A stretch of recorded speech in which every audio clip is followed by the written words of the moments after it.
Good evening, everyone. we Uh, have we have become live.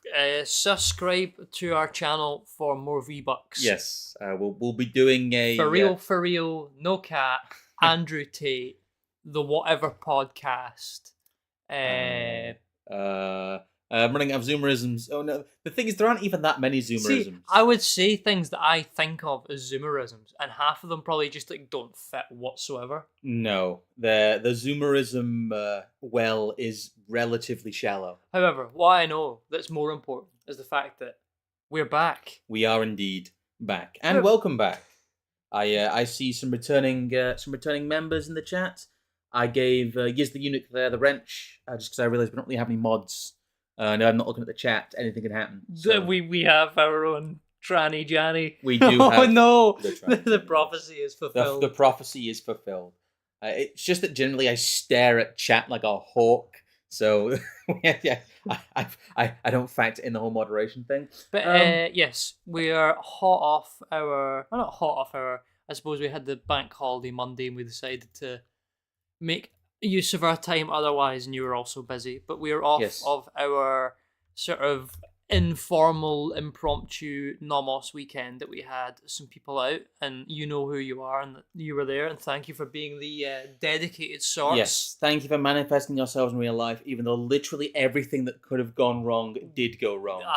At least we know we can get some people in a room, even if everything gets incredibly cursed. And also, a second thank you again to all those people who decided to be very generous and allow us to keep their tickets, even though we had really cancelled the event so that we could cover the costs of trying to set it up.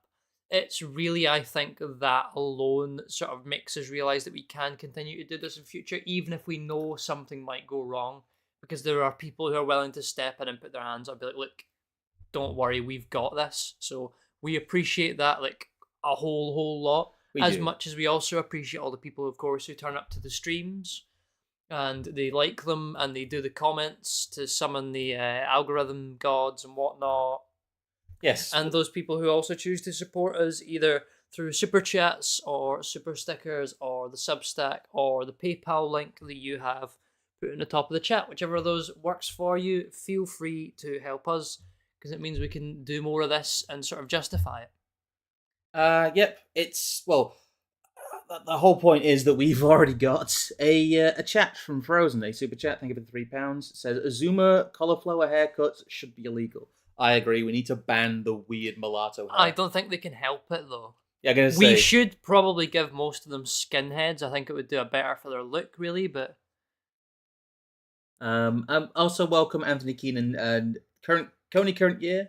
And then Nathan CJ Hood, those are returning members. That is the best way to support us on a recurring basis. So thank you guys for that. We're done with the preamble now. Yeah. We promise. Yeah, it's going to be one of our more sort of discussion-y Wednesday streams. So this probably won't last for ages and will be a bit of a rehash of some of the stuff. I don't think it'll be a rehash. I don't mean a rehash, but we're emphasising the same phenomenon we were discussing on the stream on Monday last week. Yes. We were sort of suggesting that for a certain subset of people, depending on where you live, the conditions you live in, and partially your upbringing, that in a lot of ways the Great Reset has already happened for you. You just haven't expressly been told as such.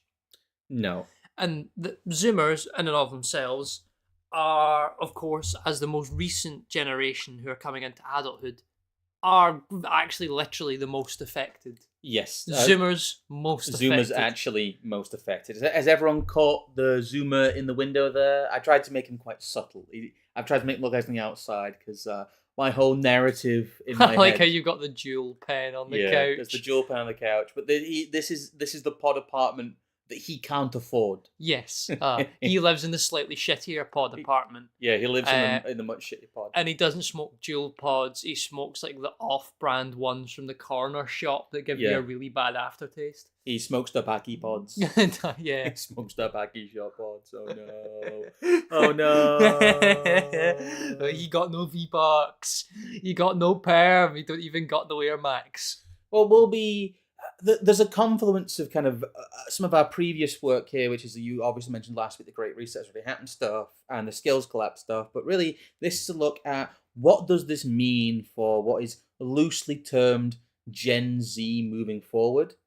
There's a lot of proclamations about grand narrative stuff about generations, but we're more just talking about loose age groups here. Hmm. We're not trying to put together an historiography of the Zoomers. I mean, you could also just as easily frame this as what happens in Britain to the post-Blair generation, Yes. which is as much what we're talking about here. It's just everyone likes bagging on the Zoomers anyway. So That's how they're referred to colloquially. I kind of loosely headed this first little topic area as Blairite brainwashing in a Tory Britain. yeah, I mean, I suppose you've got one of the obvious examples of this, which is like the absolute brain mush that is any sort of climate change activism, which children just seem to be Immersed in. Yes, to the extent that this has even reached into, like, I hear about things my little sister's doing in secondary school, and it's like, oh, they're off to go receive some award from the local city council for doing some climate project thing, and it's like, right. And to some extent, I think maybe we'll premise a lot of the other stuff we're going to go into here. We can't really blame them. No. Being someone who was born in the year 2000, I know how shit the world was for the rest of my peers. And the fact that my ability, even at a somewhat young age, to recognise, like, socialising on the internet probably isn't pretty good. Not having unfettered access to certain things like that, and having some sort of general sense of discipline stamped into me by my parents, like, sets me apart from them by several degrees of magnitude. Yes. And it is only because of that that I'm able to, as I say, sort of realise how bad it was for them, and the fact that the vast majority of them had absolutely no choice. Well, this is also a little bit of a critical thinking hunt, let's say, of a news article, because this is from Euronews, which is kind of like, it's like Metro Online for EU people almost. It's a bit of a light tabloid, but the headline here is 7 in 10 young people are worried about the climate crisis, but they also want to make a difference. That's not a particularly reliable figure. As we'll go on to see, a lot of what is said about Gen Z and a lot of what is said about their preferences is like the modern unreality stuff. It is what people want them to think. Well, yeah, no one quite knows what they actually think. I think one thing you could... before I get into that, thank you. Is it Odon D for becoming a new member? Thank you very much for that. Thank you for becoming a member at the Venus Bro tier. Anyway, well, there's a thing in here that this is a survey by Eco Grocery. Oh god, children born between 2010 and 2015. Oh no, I thought it wouldn't even be that bad. Never mind. No. It's Eco Grocery startup Modern Milkman. So that's whose studies are getting into the news now. Is Eco startup Modern Milk? Yeah, 72%. That's like Soviet Politburo poll numbers. Zoomers only care about Ted Kaczynski, Nintendo Switch, and Supreme Gear. Well, the first one's fine. Yeah, no, that would be all right. But let's not say that they focus on climate change, they focus on LGBT, they focus on X, Y, or Z issue. It is the fact that they are so intensely political. And I think that, again, is an explicitly sort of post-Blair thing. Yes. For children to be not only, necessarily opinionated, but also believe to such an extent that their opinion matters and should be heard. And that is because they are day in, day out in education being told that your opinion matters, you will be heard. It's like democratizing their minds. Gentlemen, this is democracy manifest. Because I noticed that, I don't know if you've got in links there, but you've got another one there. It's just about from the Daily Mail about pupils' significant drop in unconscious bias training and the school that tried to end racism, which is, I think, one we tried to cover before as well. We've covered it in little bits. Yeah. It's basically just racial struggle sessions here in the UK. Critical race theory, blah blah. It's just racial struggle sessions. But viewers praise hope-filled Channel 4. This is the Daily Mail, by the way. The school that tried to end racism as pupils 11 cheer and dance following successful experiment to change their unconscious preferences towards white people. Yeah, someone in the chat pointed out 72% of 13-year-olds repeated what they were told to say by their teacher when questioned. Yep. Actually, almost a white pill. Kind of, yeah. The children, they are moldable and they crave the minds. Yeah, that was a horrible documentary. A big ritual humiliation exercise was the school that tried to embrace them. But the twin points of these is that right through till maybe 2005, I'm putting a random date on there was this idea that education would be quote unquote, more equitable, but it wouldn't be explicitly politicized. Now it is explicitly politicized. It's gone into the areas that we were told it would never go into. I was going to say, you beat me to what I was going to suggest, which is it used to be education for education, and then they realised that the vast majority of people, just by their very nature, cannot be educated. So then it became education for socialisation, and they realised as they import certain groups of people and the otherwise native genetic stock degrades, that even this doesn't work. So nowadays, it's just education for politicisation. I've just noticed, because I didn't notice the first time, that this is part of the Mail Online's female vertical, in that they are specifically targeting this at their female readership, because it is completely segmented. It's the Mumsnet crowd. Yeah, basically, Mumsnet are all like weird anti-racist turfs who are all supposed to be based. But another aspect to the education thing as well, and this comes back to some of the skill collapse stuff we talked about, is that, and this is something, again, I mentioned in my Witan speech, that we don't look at it anymore, children born after the 2000s, are you going to go to university? It's, what are you going to study? Yeah, what are you going to do at university? So it is almost a given that if you're going to be a successful professional adult born after the year 2000, you will go to university. And then going to university, you will reach that sort of final stage of politicization that actually thrusts you full bore into either being like, I don't know, working for like the IPCC or whatever and being Jeremy Hunt's rent boy, or like working for Momentum and being like a pro-Palestinian activist or some absolute nonsense like that. Well, there's an article here I was going to put in, but I'll just put it up on screen, which is just a BBC. It's very boilerplate, but Gen Z, how young people are changing activism, and it's people in just like fucking masks. It's such a self-fulfilling thing though, because they constantly write articles about this is how children are changing politics, or young people are changing politics, which brings more of them in, so they can show that there's more of them there, so that they can show that they're having a bigger effect, and it just carries on. It's very changes top down, not bottom up. Yes. Gen Z are being told that they're climate aware, they're being told that they're generation activism, and they're being told that they're anti-racist.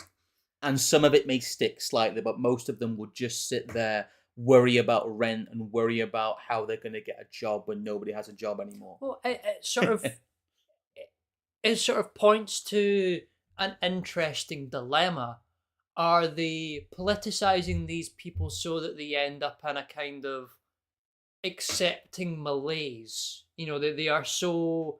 They've heard about all the different discriminations and anti-imperialism and anti-colonialism and climate change and whatever else, and they just sort of don't care, apathetic. I've got my job to sort of work in my life to live, whatever of that's actually left. I also, or inversely, is it radicalizing them towards these sort of activist activities, knowing fair well that they'll never succeed in life? It's both. That will, there's the anarcho-tyranny aspect, which is both, and you end up with like 90% of the Zoomer population being activists in waiting who are so apathetic that they'll never do anything and never actually combat the other 10% who are just like extremely agitated political activists. Oh no, it's me. Well, the point I always want to make about the Blair education stuff, that really it's to enthuse that waiting class of people. They are, in effect, preaching to the choir in ever greater degrees when it comes to a lot of the racism and sexism and all this stuff that's supposed to be settled in the 90s. I believe it is really just to bombard people with all these political messages. The majority of people to turn them apathetic, but you do get the thin crust of the activist class who become these very useful agents of chaos, but by the time they're 30 are like crippled. It's like the hippies. Yes. Well, it's this really is the 60s stuff. It's like that, but so much more widespread. It's not let's MK Ultra a handful of groups of people at UC Berkeley and a couple other Western universities. Instead, let's actually just do it across a whole generation. Yeah, it is, but it really also brings home the myths of the 60s, because Gen Z are being portrayed in the media. You see them here. They're portrayed in Euronews and all of that as these activists, these disruptors, but really they are just ultra compliant. They are extremely conformist when it comes to their activism. They are not a generation that has really displayed any level of rebellion against, the current thing or current things. You do end up with some of them in our spheres, but not more prevalent than you would expect from other age groups. Yes. It's quite evenly sliced, I would say. It does kind of come towards, a bit of the 25 to 35 people. Those are just people who have spare time and spare money, honestly. It's very difficult to see a narrative in which you can portray the Zoomers as a quote-unquote rebellious generation. Even the news here kind of pays lip service to it because they're celebrating the activism rather than tutting it. I can't imagine what sort of therapeutic ways that they talk about what exactly the nature of activism is changing in the hands of Gen Z. I'm sure there's some great stuff here that, as you say, is basically them turning their hand over, admitting that, oh God, at 14 I transitioned to veganism, which helped me understand why it can't just be a personal change when fighting the climate crisis. It's Elijah Mackenzie Jackson. Elijah Mackenzie Jackson was raised as a vegetarian on animal welfare grounds. Oh dear me! But again, it's just pure word salad horseshit. Just about Gen Z are bearing the brunt of the climate crisis. I need to read some of this. It's that bad. I want to hear more about Mackenzie Jackson. Activism has long been synonymous with youth culture. It talks about basically Vietnam War, France, civil rights movement. It is pure boomer truth regime being heaped onto the Zoomers. Is this? I don't want to bring this in because we just ended up reading this whole thing. No, I know. It's just that there's probably some great stuff in here, so fair enough. But it just drives the point home, really. I'll go to the conclusions. I can remember again. There's very extremely middle class, mildly brown looking Lebanese fucking students that teaching, or Lebanese students that will be postgraduates in the UK standing in front of like UN Sustainable Development Goals boards. My God. Globally, 52% of people of all generations believe teenagers and college-age people influence how we create change. That's a very mild number and a very weird thing to put in this article. It's impacting older generations too. 35% of 56-plus-year-olds agree this cohort influences how they support the causes they care about. Again, it's complete. It doesn't make. It wasn't worth reading a lot of this. It doesn't make any sense. It's just them framing incongruous numbers that don't add up into a narrative that this is generation activists, because that's how they're supposed to be. So 65% of 56-plus-year-olds don't think younger generations impact their decision making at all, which is just funny. This is very 30% of homeless women. Homeless people are women. The summer of 2022 has already spotlighted a multitude of new and time-worn issues that will remain highly contentious going forward. And while today's young activists face many of the same hurdles as those before, it's fucking shite. After the pandemic, the challenge is remobilizing people and empowering them to take actions. A lot of the time, people are feeling depressed about what's going on, says Mackenzie Jackson. Activism isn't just actions or social media. It always starts with a passion, and people need to be in touch. It's like a government pamphlet. It's like what Councillor of Foreign Relations, like great uncle, do you have, Mr. Mackenzie Jackson? This is why I don't want to include a lot of the kind of the Zoomer activist literature from mainstream sources, because it is all such tepidness. And obviously isn't aimed at Zoomers themselves. Go through one to prove that it is the boilerplates we suggested. But there is even sort of wider political effects here. We could even get into, I think, what you would describe as like Generation A, the people who possibly had fundamental developmental years during COVID. There's a whole thing, like people who were born the year like post 2000 were born online. Yes, and they really should be studied as a different social animal from the groups before.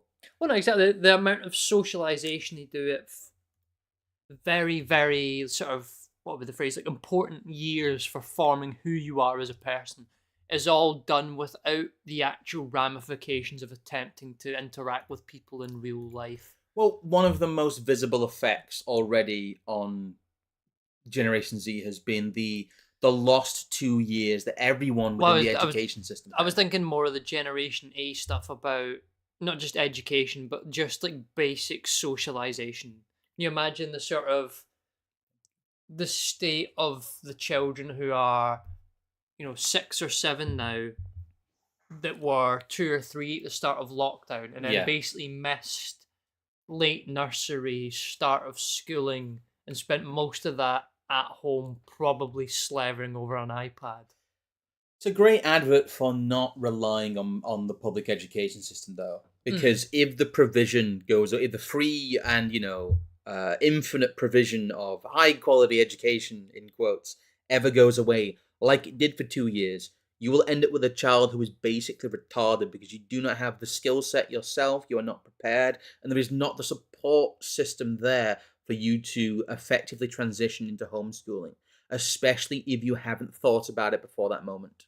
If you're not someone who's already like a homeschooling activist, who's trying to get the resources and the wherewithal and the time together to educate your child at home, you are not going to be able to do it. And you're not going to do it in a way that helps them continue on with the socialization path they've been put on, because you actually have no idea what your child has been taught already. Yep. And that is a huge, huge issue with all of these people going forward, that they are effectively 2 academic years behind where they should be. Well, yeah, I was going to say, on top of any of the socialization stuff, there's the attempt to keep up with the credential economy. Yes. And just the system of credentialism that I was going to say we have, but we had, because it's basically all worthless now. In my experience, a large amount of the kind of degree credentialism stuff has already collapsed. Yes.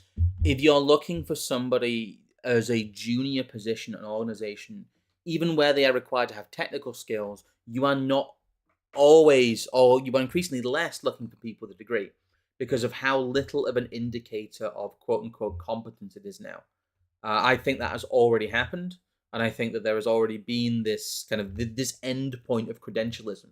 We saw the degree inflation, as they put it here, end up as the default in the Blair years. What is it?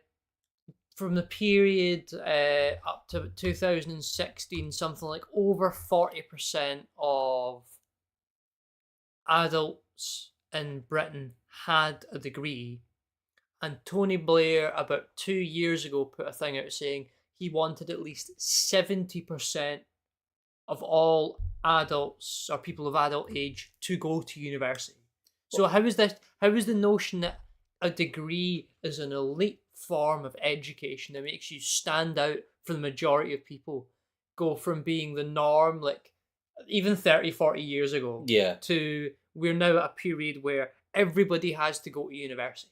70% of adults have to go to university. Well, and the only reason Tony Blair's not saying 100% is because he knows they needs the other 30% to put buildings up and make things out of wood. Well, how the reason I was able to get a decent technical job in my early 20s is because I did not go to university. That is the only reason. I worked, and I had work experience, by the time I was 22, 23, and I'd finished kind of work placement stuff. I'd finished doing stuff in kitchens, that I used to do. It really did set me apart. And I know people who came out of 4-year degrees and master's degrees who'd never worked a part-time job, and they were just unemployable. Well, someone in chat with a completely unpronounceable name, go to university so we can justify importing browns from across the world to do working class jobs. Pretty much. Effectively, yes. But this is talking about the fact that now that everyone has a degree, all jobs require a degree. It's not true. Especially in the areas of work where you actually have to get something done. But the fake jobs require you to have gone through the socialization hoops. Well, it goes to show that it was never about the elite or meritocratic aspects of university and what it provided to get you into society, at least in the last 20 years. It's become a filter to make sure you experience the extra 4 years of propaganda and sort of molding so that you can become this sort of new re-engineered managerial mass man ready to be stamped into whatever quote-unquote professional technical role you've trained for. It's kind of funny that the BBC's sat here talking about inflationism completely destroying the meaning of any kind of what would be like fiat degree. Yeah, degree inflation has been a major problem in the labour market for decades. They weren't saying that, when Tony Blair 20 odd years ago was everyone better go to university, they weren't like, oh, Mr. Tone. Won't this make degrees meaningless? Yes, but if everyone's got a degree, nobody's got a degree. Yeah.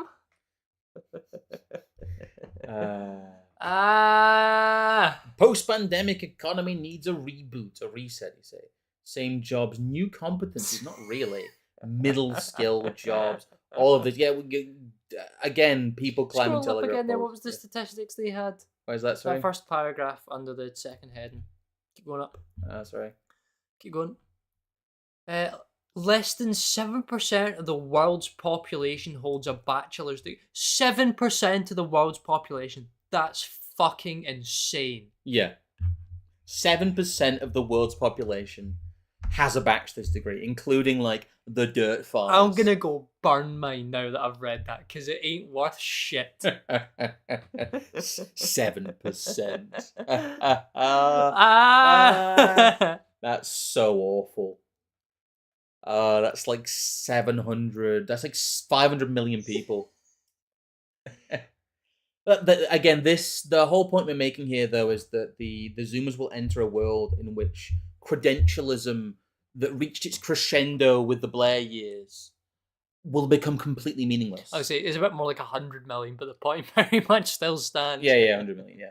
That's what I meant to say. But they will not be able to rely on some of the old defaults as before, yes, as status signifiers, well, see, and as ways of look pursuing at this work. whole website as well. The things on the side, like, are online degrees more valuable now?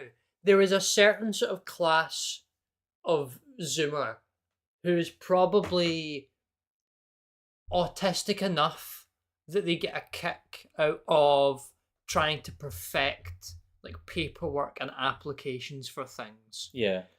Yet they're not autistic enough to like pattern spot and then notice. So they're like the perfect sort of being that would actually, as like a 16 or a 17-year-old, be reading like the BBC work-life vertical to understand where the best place to go to the university is to become a, cryptographic comp sci, graduate from wherever, studying with that, and the next apart thing. from some of the statistics they throw out, again, this article has extremely little to say. It is not brave enough, never will be brave enough to say that degrees in of themselves are a meaningless, like, ceremonial right, quote unquote, rite of passage that we put young people through to socialize them into these weird quasi activist cripples. Well, I would say let's not say socializing at this point. Let's say politicizing or over socializing, as Ted Kay would put it. Well, it's the whole point as well is that this isn't just affecting degree level applicants now. It's all the way down the pipeline.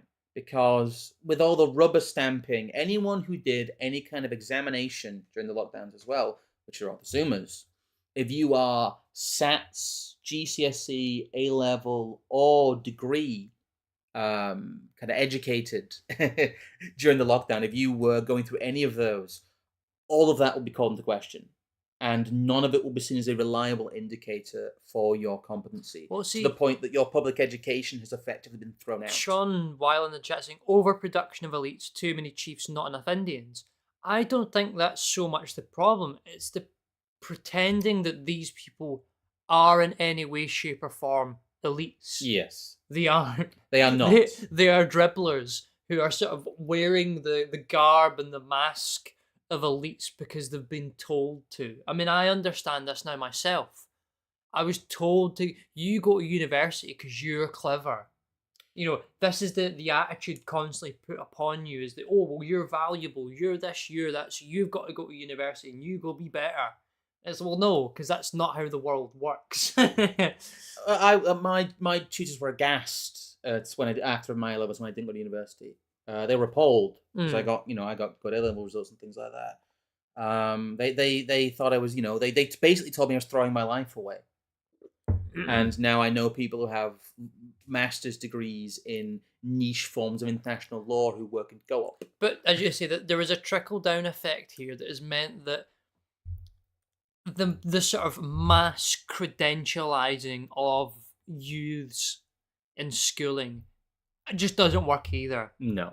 Because so much adjustments have gone on to tests, the way they engage in testing, the materials they aren't allowed to give you to study, the fact that some of the exams you now do online with your textbook in front of you mean that there is there's like no value whatsoever, even in the abstract, to these grades. Because No. if you attempted to try and, use them to plot something like an IQ test or something like that out of them, I bet you would not end up with a normal distribution. No, you would not.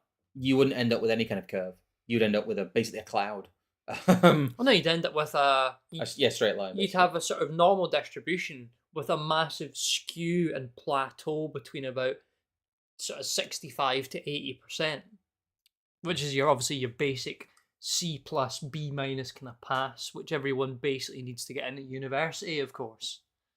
Well, the last point I want to make about education and socialization, and as you talked about, politicization, is the fact that there seems to be extremely consistent data from a lot of different points about the fact that the Zoomers, Gen Z, is mentally checking out, that they are not present in many of these situations because they cannot deal with the modern world and with modernity. It says revealed mental health problems, a most common condition among the sick forced out of work in the UK, and it finds that people who are under 25 here are the ones most disproportionately affected by quote-unquote mental health issues. It's an issue we talked about during the skills collapse stuff, and issue we talked about during the economic activity stuff and the Great Reset stuff, but it really is a crippling factor among many who are getting older in Gen Z, who are now reaching their 20s. The leading edge of them are the ones who are suffering the most in terms of their quote-unquote mental health. It really is just them experiencing the fact that everything is shit. Well, it's also possibly, whether some of them realize it or not, I certainly do, is just how much has changed in the last 20 years in terms of just technology and how we engage with each other socially. Yeah. It is so different. Like, we don't even really, I think, have the language or the metrics to even display how different it all really is. Because I don't think we understand it to its fullest extent yet. No, we do not. But there is a bigger aspect to this, which is how will the Zoomers be housed? And what is the economics of being a Zoomer? Or let's say more, how will they compete? Yes. And, they will have a problem, much as we described in the Great Reset stream, that people haven't really had before, certainly not to the same scale. They're going to have to compete for jobs and housing and training opportunities with an alien population in tens of millions, which we don't actually know a final number for, who have privileges in terms of all forms of access, who, once they have access, get massively discounted services around it. Yes. Which basically means whatever job or career or training program or education program they enter, they're basically fully subsidized throughout the full of it and cannot fail. They are not given this either. So you're essentially competing with people who can cheat and are also subsidized. It's like a triple whammy or whatever. It just does not work. From what we can glean from forward policy that is talked about with quote-unquote housing under 25s or jobs under 25s, or even some of the UBI stuff, is that they will be regarded very much in the same vein as the immigrant population is. A lot of the becoming a minority stuff I've seen actually applied to these groups now, which is incredibly frightening. I've just got a little bit here that I wrote up. It just says they are turbo millennials. Yes. There's some big, I can't remember who it was. There's a guy who wrote a book who started talking to me online, but basically it's just the fact that they will just be millennials, but more, which is true in some aspects, but there are some differences when it comes to, what is supposed to be their cultural stuff and how immersed they are in the propaganda. Uh, The first part is the bit that's the most different, but yeah, I'll read the super chats when I finish this. But Fair the enough. I'll finish that next. Gen Z will never own a home. There has to be a total reorientation of how they access housing, as even solo rent is now out of reach. The homes of multiple occupancy that we talked about last week are unsustainable as the buildings simply degrade. The HMO thing really tears through housing stock. Good lord, because you got 5 adults in a 100-year-old house built for a young family, 2 adults and a baby basically. Serco and migrant housing shows a possible method to follow. They will not choose a home to live in. They will simply be homed. Yes, I see someone in chat there mentioned there is no incentive for Gen Z to be right wing. You're completely incorrect. Look at GB News. Look at Zoomer TikTok culture.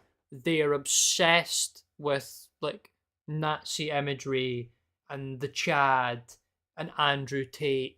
They are probably, many of them would consider themselves actually quite heavily right wing. Now, they'll probably know nothing in regards to politics proper, No. but there is very much an attitude nowadays that if you want to be trendy and cool and aren't some sort of gay lefty activist, then you're going to become the Nazi villain. But you're going to become like Andrew Tate, who's actually just like a farting retard. Oh, no, of course. Nonsense. But dialectically, Yes. they want you to play this kind of edgy villain character. They want you watching Keith Woods and Joel Davis on TikTok. Well, there is a lot of students of GB News. That is more for old people, but there is also a lot of... There's a lot of very Zoomery influencers that seem to orbit around that sphere, but that's a conversation for another day. Yeah, thank you for the £5, Fishy Frenzy says, all of this is true many times over. I saw you in the chat earlier saying this hits hard because of your... Yeah, a lot of people are seeing this in real time, and to those people, I'm sorry.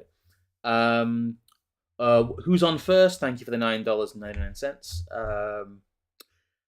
I'm 2 years out of school with a political science degree. Oh no, that's been about as helpful as it sounds. What's the best way to get actual skills and work I can actually be proud of? Do you have anybody in your family that works in an auto repair body shop or something? If not, learn how to fiberglass. Yeah. But what I would say really is, unfortunately, you're going to have to basically start from scratch and go to some kind of trade school or community college or something where you will do like a Microsoft certification course or a low-level in-demand coding course, or do something that's related to AutoCAD's kind of on its way out, but 3D design packages like SolidWorks or architectural something like that. You'll have to gain a skill that involves the manufacture and maintenance of things, because those are the only people I see in growth areas now. You could maybe get lucky and start figuring out how to get a fake job, but really you'll just need to find someone who is maybe even a distant relation and try and learn some kind of trade off them. It's like old world, follow Uncle Jim round. They'll show you how to chip the good flints off stuff. Well, no, I'd see Coney Current you in chat saying, is there generally a reactionary split within... Sorry, can you go back to the chat for a second? Yes, sorry. Generally a reactionary split within many Zoomers. Yes, and this isn't me doing the Gen Z or conservative thing. This is just me recognising that there are a subset of people around my age that come to things like we do, like Nomos, who I don't think would be there without certain influences, for better or worse. And I speak about myself as much of that as well there, and how much the internet has played a part in that. But anyway, back to the main topic at hand, which is the fact that we've picked out the Serco Asylum Accommodation and Support Services contract, which is essentially an offer they have made to pretty much any private landlord. And I think it's just England at the moment. Yeah. For anyone that doesn't know, Serco is one of the OG public-private partnerships that handled many elements of both immigrant and COVID logistics during lockdown. Serco also just owns and operates private prisons in the UK for the government. This is also Serco is like the prison service. But they're essentially putting out an offer to private landlords of any scale, I believe. This offer also goes out to quite a lot of like large network sort of renters, that they're, don't put in private tenants, lease your property to us, we'll guarantee rent for 5 years, we'll cover the maintenance, we'll cover the utilities and council tax bill, we'll even do all your paperwork and make it an HMO if need be, and we won't charge you any management fees. Well, we're not doing an immigration stream at any point soon because it's kind of a moving target in many ways, and also a lot of the stuff is a bit played out and there's a lot of false stuff around. But what we're seeing here, and what I want to kind of next level here, is that this is the housing arrangements, not just for the asylum seekers, but for the UK in general, and that this what is trialed here will be used for the rest of us. Serco is essentially trialing a government minimum housing guarantee, a government house placement scheme in which they are the arbiter of who lives where, why, and does what. Yep. And these are very lucrative. These are the same people who've been going around and offering hoteliers millions of pounds to house the migrants. The pipeline is hotels. Government performatively empties the hotels into these Serco rental private properties. We didn't hear it here first. No, you know what happens. Yeah. All of a sudden, in 2 years' time, there is an anti-immigrant sentiment protest sort of group centered around how, well, if Serco's going to give every asylum seeker a home, it needs to give every Briton a home. Yeah, and then before you know it, you have a right to housing. But that's how this will play out, yes. But we're looking here at the current pipeline of the government is emptying the migrant hotels, quote unquote, just into private rentals that are all being hoovered up by Serco, who is a massive private prison company. It sounds like the plot of some kind of like video game, but it isn't. But you've got, minimum housing guarantee, minimum infrastructure guarantee, minimum income guarantee. Yes. That's where this is all pushing, really, is the fact that Gen Z will grow up in an environment where they are promised by the British state that they will be housed and fed and given purpose and employed, and that all of the problems we've talked about, the fact that they will never own a home, the fact that they are in massive competition with a large migrant population, the fact that they will never be economically well off enough to even rent on their own, most of them, they will be given a canned solution in the form of effectively surrendering themselves and becoming a migrant in their own country. Do you mind if we skip? Or no, I was going to see how Gen Z see themselves. You got another archive one, but you've not got. I was going to say, should we skip that and keep moving here, just so we're not getting caught up? I just wanted to very, very quickly shove this one in there, which is just it's a sign of the fact that there is just this massive fire hose of migrants coming. Fair enough. It's just an illustrative I'll point. just read the note we've got here. Becoming a minority, many will see themselves as essentially a migrant, as they will simply be part of another minority group and a country of minority groups. Therefore, solutions to migrants will be the same solutions applied to them, as we've just said with the Serco stuff. On top of this, all what you would refer to as your small groups that we have talked about before from Jacques Ellul, be these ethnic groups, religious groups, local community groups, even what were possibly before more niche political identities, almost none of these exist anymore. The Gen Z sort of cohort has been completely reduced to the mass man, and the idea of a church or community will continue to be completely alien. But even more so to the extent that if you are involved with church and community, you are now further alienated out of the main group. Yes. So it's like a double whammy effect. If you do have a rooted community, religious centre, extended family, then you will be an alien within your own generation and wider social group. You're also very likely to be subject to intense external attack for being part of that group. Yes. I also wanted to touch on something I talked about earlier when we talked about the climate activism stuff, in that a lot of the numbers about quote-unquote woke Gen Z, activism Gen Z, aren't true. It's just garbage. Anyone who tells you that like the 1 in 5 Gen Z are LGBT, a fifth, 1 in 5 Gen Z adults identifies as LGBTQ, that is straight up not true. It's what they want to be true. It's very much when we talk about the polling stuff that this is how the consent is manufactured. This is how, when they class 1/5 as Gen Z and treat 1/5 of Gen Z as being, LGBT, that's how they get away with it, because they've already told you it's true. Yes. This is how the sausage gets made, and I'm sick of people running around and pretending this is true, because it isn't. No, I know. I think it's one of our main pet peeves is people in our scene putting forward this statistic as if it's real because they're doing the leftist propaganda job for themselves. Yes. Because in some way, shape, or form, this reinforces the idea about how powerful the left are and how evil they are, and it justifies our anger against them. And in doing so, they still get themselves nowhere and just blackpill themselves. The 1 in 10 number has existed since the 1990s. And it's probably nonsense as well. It is complete nonsense. You were told in the 90s that 1 in 10 people were gay. We're now told that 1 in 5 people is LGBTQ. And 1 in 2 people are going to get cancer. Yeah.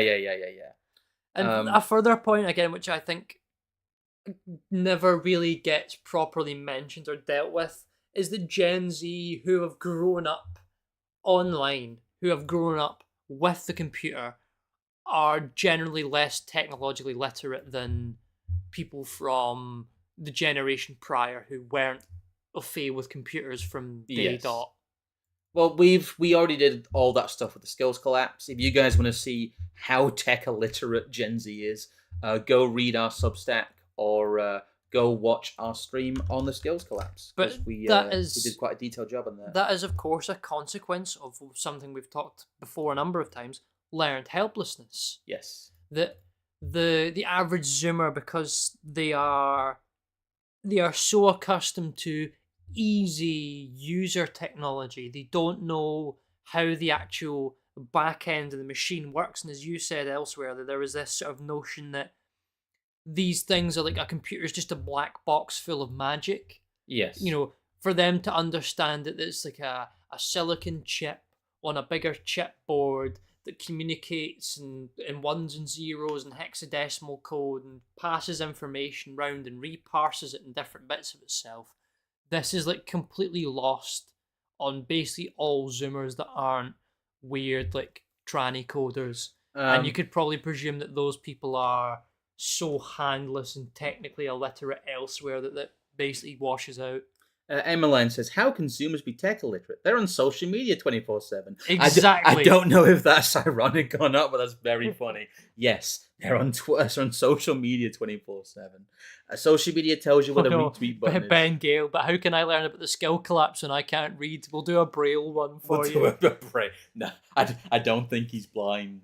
But yes, of course, on the subject of learned helplessness, we've got a little bit of one of my favourites, Ted Kaczynski. This is from Technological Slavery, the collected works of Ted Kaczynski. Is this the little essay at the end on learned helplessness, or is this one of the David Scabrina letters? This is one of the David Scabrina letters. It is on page 313 of Technological Slavery, and he's talking about it's talking about some points about the police and the way people are policed, and just some different bits about human dignity. But he goes kind of hard here and just says, my point is simply that attitudes regarding what is consistent with human dignity and freedom have changed in the past in response to the needs of the system, and will continue to change in the future, also in response to the needs of the system.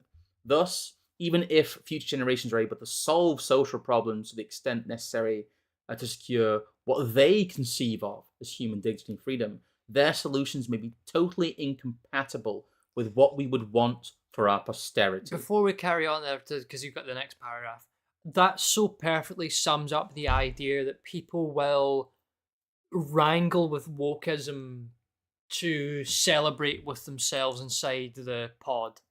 I mean, he's so perfectly putting forward the notion there that people will just accept shit. Yeah. And it is something that has been so proven to me over lockdown, that the vast majority of people are utterly passive, and providing there is at least some level of gruel and sustenance available, they will kowtow for anything. It's just the line there. Attitudes regarding what is consistent with human dignity and freedom have changed in the past in response to neither systems and will continue to change in the future. You will accept the reality you are given, and when it changes, you will accept that reality because you are subject to power. Yeah. Before we go through some of the last sort of points, do we want to go to the William Sanderson one as well? No, I just want to read this last paragraph. Oh, sorry, you've got that bit. When a problem persists for a long time without substantial progress towards a solution, most people just give up and become passive with respect to it. Note the connection with learned helplessness. This is, of course, one of the mechanisms which help brings people to accept what they formerly regarded as intolerable indignities, as I described above. there's this idea that there is a limit to which humanity will accept its own degradation. But as we have said repeatedly, and as Ted Kaczynski is saying here, there is not. If I remember correctly, the next paragraph below this one's a really good one as well, if you just want to quickly scroll down. Okay. For example, back in the late 50s and early 60s, Vance Packard published a book titled The Hidden Persuaders, which was an expose of the manipulative techniques that advertisers use to sell products or political candidates to consumers or voters. When the book first appeared, it received a great deal of attention, and my recollection is that the most common reaction among intellectuals and other thinking people was, "Isn't this scandalous? What is the world coming to when people's attitudes, voting choices, and buying habits can be manipulated by a handful of skilled professional propagandists?"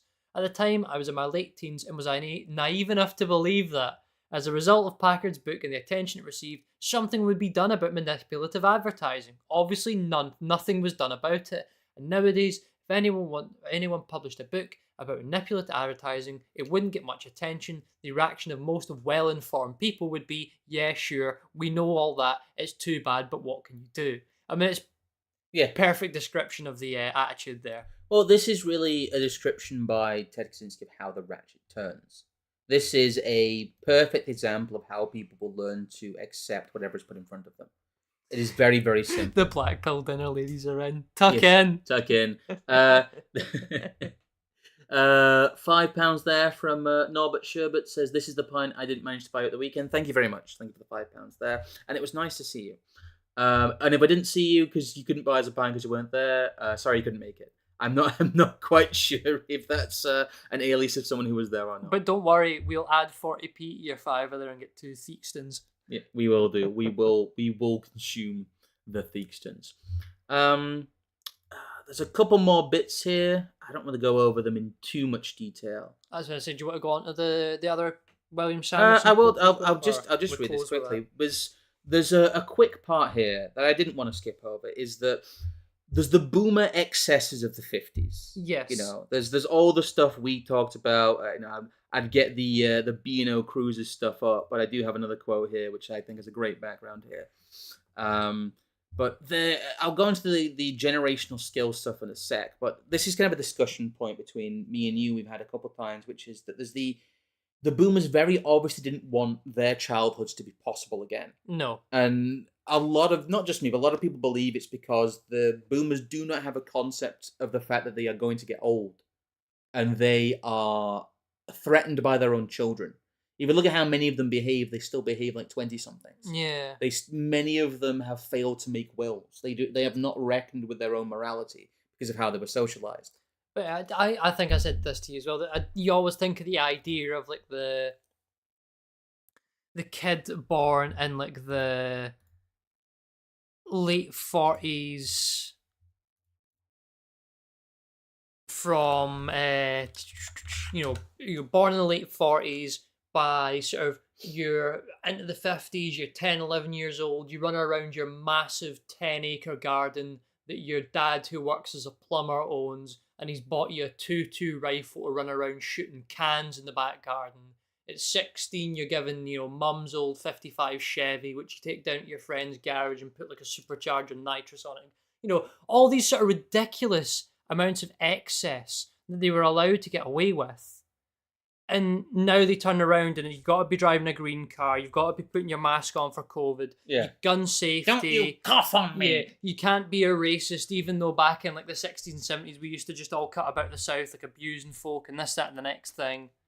There is just so much like busybodying and nannying from a generation of people who were the gun-toting, child, drinking, tobacco smoking hippies. Yeah, basically.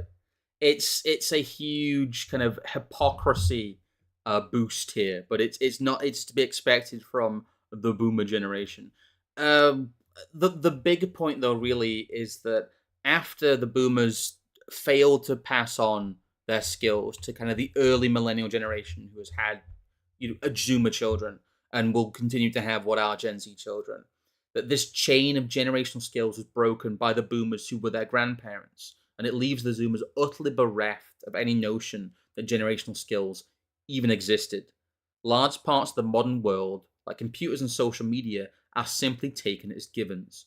much like we take electricity, cheap food, and water on demand as givens.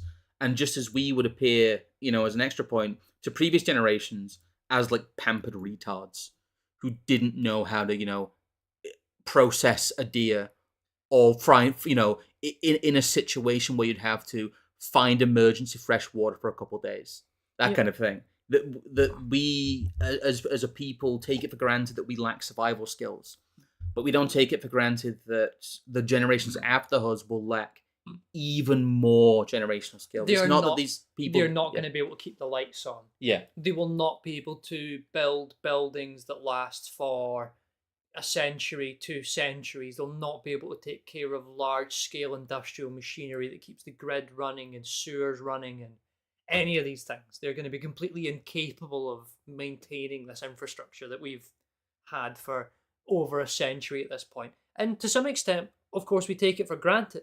That is why, as you say, the boomers never bothered to pass the skills to actually manage these things on to other people.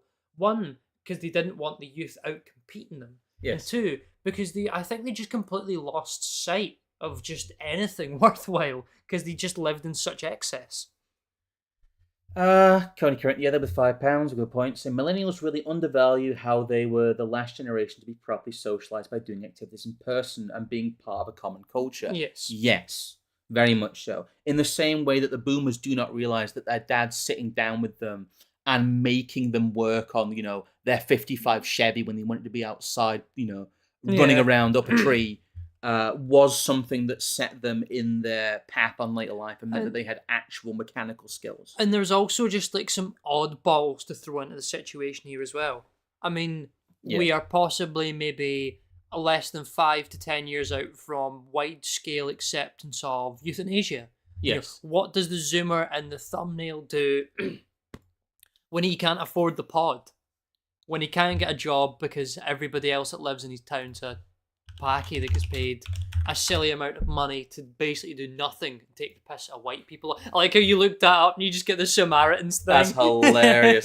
let me go show you this. I was trying to get the suicide booth thing up from Futurama, but it's got the help is available. Speak with a counsellor today. Oh, good lord, that's terrible. But on top of this is also the effect of wide-scale depopulation. I mean, people will see that thing I shared on Twitter earlier on today. That's like all the various different YouTube and like TikTok-y influencers that were paid to take the vaccine and then turns out they've all got cancer. Now let's, as you like to use the phrase, extrapolate this outwards. Yeah. What does that tell us about the scores of Gen Z people who were incredibly unfit, incredibly unmobile, incredibly illy socialized, have no skills, cannot look after themselves, and then they took poison? Basically, yes. We're seeing a confluence of both the violence of mass immigration, but the hopelessness of modern day Japan. And to make it worse, they won't even be allowed to smoke. There's a huge thing incoming. I think there's going to also be a larger push towards the ban of alcohol. Yes, that's too. That is a very obvious thing. The haramification. Yeah, the haramification. Well, that'll be part of the excuse, as the population of the UK is increasingly Islamized. But tobacco, all vices basically are being filtered out. There's this very evil thing that New Zealand has done and that other places in the UK is talking about doing, which is basically that if you were born after a certain year, you will never be able to buy tobacco. So if you were born, say, after 1996 in the UK, you might not be able to buy tobacco. But I think it'll be a later date than that, probably like to 2010 or something stupid like that. You'll take my dignity, you'll take my freedom, but you'll never have my rollies. Well, this is exactly what we were talking about last week. We talked about them just waiting for the previous generations to die to fully enact the social changes, because it's the path of least resistance for them and one of the most efficient ways to bring about these changes without too much friction. But this is a great example that Gen Z will not have its own vices. They will be pod people who actually live off nutrient paste and look at the walls. I mean, we know this, almost for a certainty, but when in 10, 15 years' time, the area we live in has a demographic age change, we're going to be the only folk left going to the pub. Basically, yes. Any sort of social institution that's left that is not directly educational or some kind of public service, it may as well just be gone completely because it's not going to exist as a business. There's a huge thing as well that I didn't want to bring in as too much discussion, but Gen Z do not have hobbies. I just see Cody current year in chat. No, absolutely not. It has to be 2000 at the most. They'll never take my back. They'll never take my backy. Voiceover. They took his backy.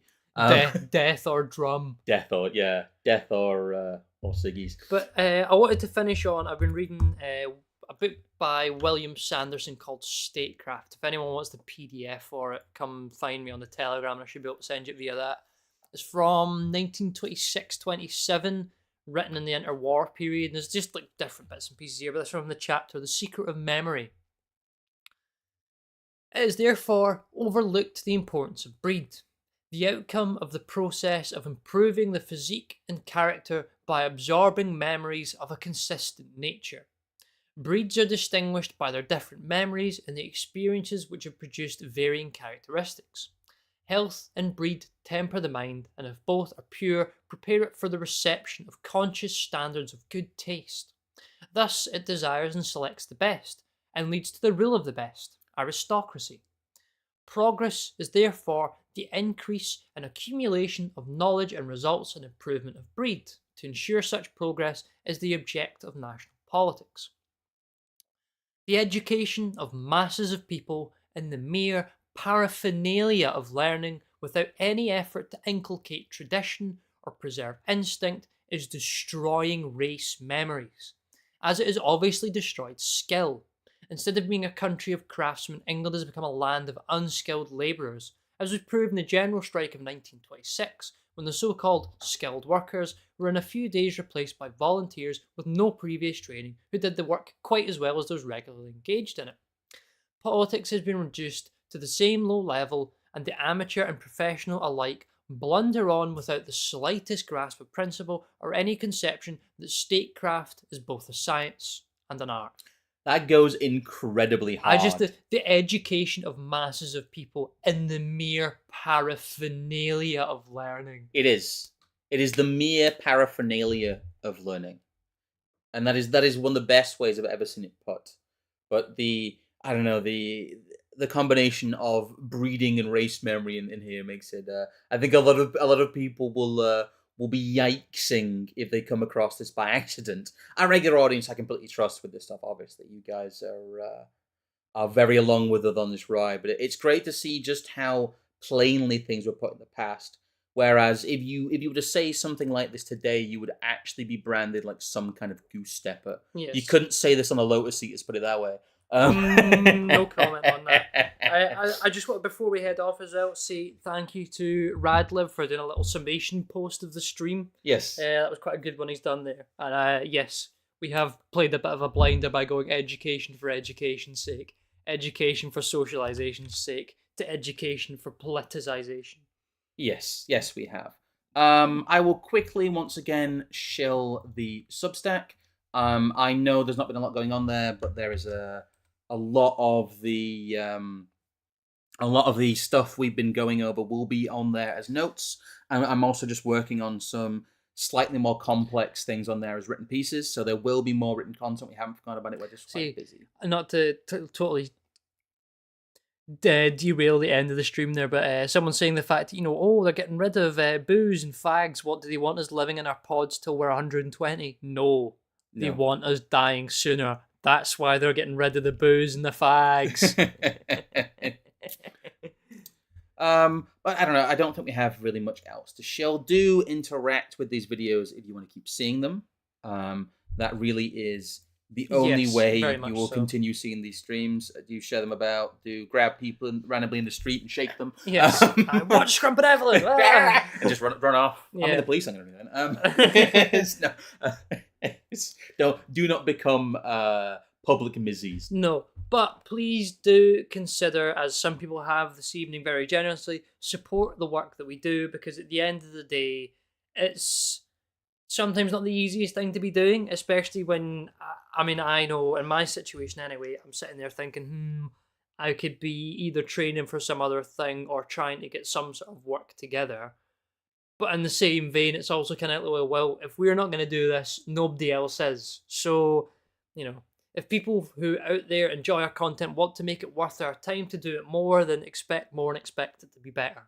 I think we have tried to level up our content somewhat, and I think in some ways our audience has leveled up a bit with it in terms of we have been growing as a channel, and thank you guys for that. And we have been getting a little bit more in terms of a slight financial cushion, but we do this because we have a passion for it. Really, yes. We want, like you, to filter the world to make everything less confusing for ourselves.